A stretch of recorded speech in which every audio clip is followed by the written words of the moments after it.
And the same goes for Van Gogh. When you get opportunity to interact with a masterpiece that transcends time and space and the feelings and the mind of one man, the state of his mind, I can actually feel when I look at his paintings. Well, I know him by heart. I feel like he's my twin reincarnation. But what I'm trying to say is art has this power to travel you over thousands of years. When I was in this cave in Portugal, they had this fish. We crawled into the cave for quite a while. It's very slippery. And then there is this platypus, not platypus, but fish, big flat fish with two eyes looking upwards. What is its name, goddamn shit? The big one. Well, the drawing was big, and it was 40,000 years old. I just hypnotized. I was just transferred. And those floors, she says, there is a big cavity under the floors. So if you jump hard enough, you might collapse, 1,000 meters, 1,000 miles down. But we didn't collapse. So my marriage was already on the rocks at the time. So we got divorced 5 years later. So let's go back to symbols. I'm going to talk about these two epic civilization symbols that have been around for the longest time in our civilizations, because this is pre-agricultural concepts, these two. One is the syllable Om. Om. It's an idea that the universe doesn't really exist as you touch it, as you hear it, as you see it. It's an illusion. It's Maya. In their language, it's called Maya, if you want it, okay? But in English, it's an illusion. Now we know in quantum physics that this is so. Universe is a vibration. So Hindus were not wrong about that. That universe is a syllable Om, speaking metaphorically. I don't know why exactly it's Om. You're supposed to go like Om from your belly, and it's supposed to be Aum, okay? Everybody gets it right. There is no way to do it wrong, okay? After you do it 1,000 times, you will get it right. It's natural. It's so natural as your heartbeat. And it's presumably, a vibration of the universe, or the key to unity, to get aligned with the vibration of the universe as you breathe. So every time you breathe, you become a part of the universe consciously. You choose to do so. So you go about your business. It's very interesting when it happens. Hindus, I had a neighbor who taught me how to practice pranayama, for instance. I'm telling you a long story about this because I'll get to the point why everything in our culture really is around this concept about universe and about how God is for us Christians, Western civilization, how God is for the Hindus, for Buddhists, and that is what creates our concepts, our choices. This is how we make choices in life. And these are ancient ideas. But I would like to point out, again, these are speculative ideas. These were ideas created by shamans high on mushrooms, in both cases. The Inca, the Bolivian, sun god. Sun god is a primary deity in human civilization before we even lost hair, I'm so dyslexic, 8 million years ago, okay? A lot of species consider sun as an aiming guide. Maybe electromagnetically, but most likely the ones we know most is visually, right? So a lot of animals go towards the sun, right? And humans always saw and understood that cows eat grass, and then I eat cows. If there was no sun, there would be no grass and no cows.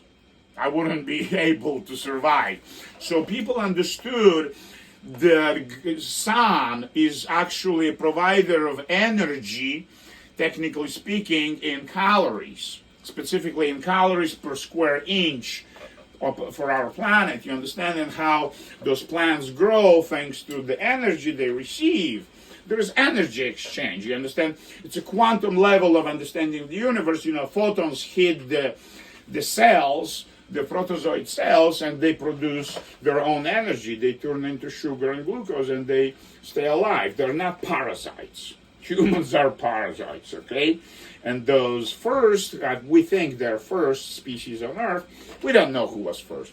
Doesn't matter. So let's talk about these two concepts just for the God's sake. Because this one about one God is persistent struggle. And I think it's just political manipulation. I think it's all about money. How many gods you have, I have. It's all about pussy and money. It's all about, I want your oil, I want your pigs, I want to fuck your wife. It's all about that. It's all as basic as that, in my opinion.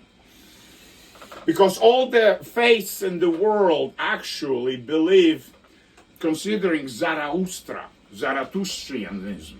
It was 2500 BC in the Persian Empire, and it was throughout Persian Empire.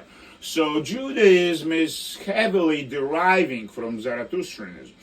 In basic idea in Zarathustra is that there is evil and there is goodness, and you need to choose between the positive and negative, between darkness and light. So this is all the basic of Zarathustrianism, and probably Christianity, a lot of that, as you might imagine, and Islam.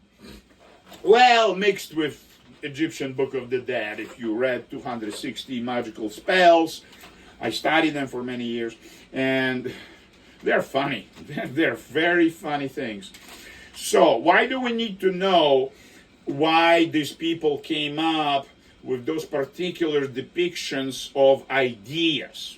Okay, this is about the sound. You're supposed to look at it and see it on my chest and know that I'm practicing pranayam, so I'm chanting Om as I walk around town.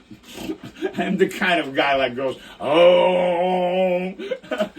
And so it immediately tells you something. How did society get so complicated?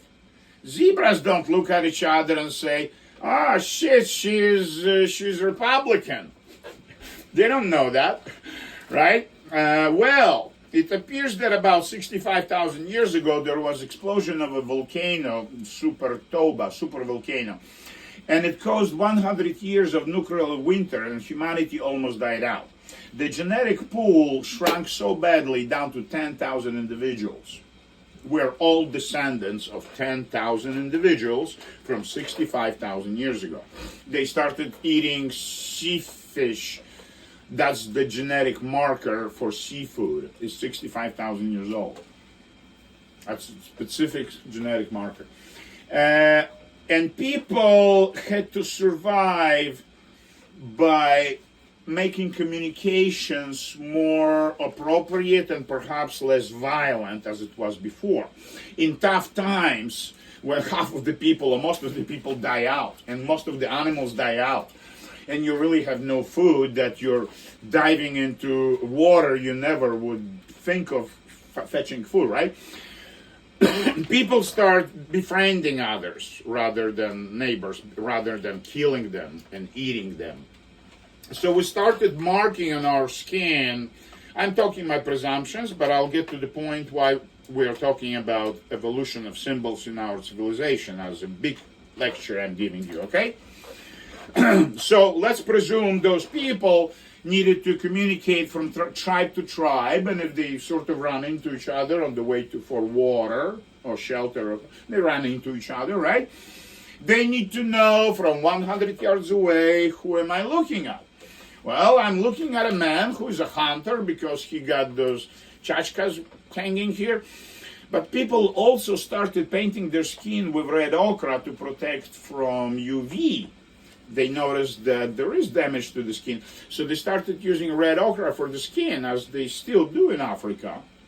The best, sun lotion. It's 100% black. That's what I should do. And my wife, ex-wife, should have done, but it's too late. And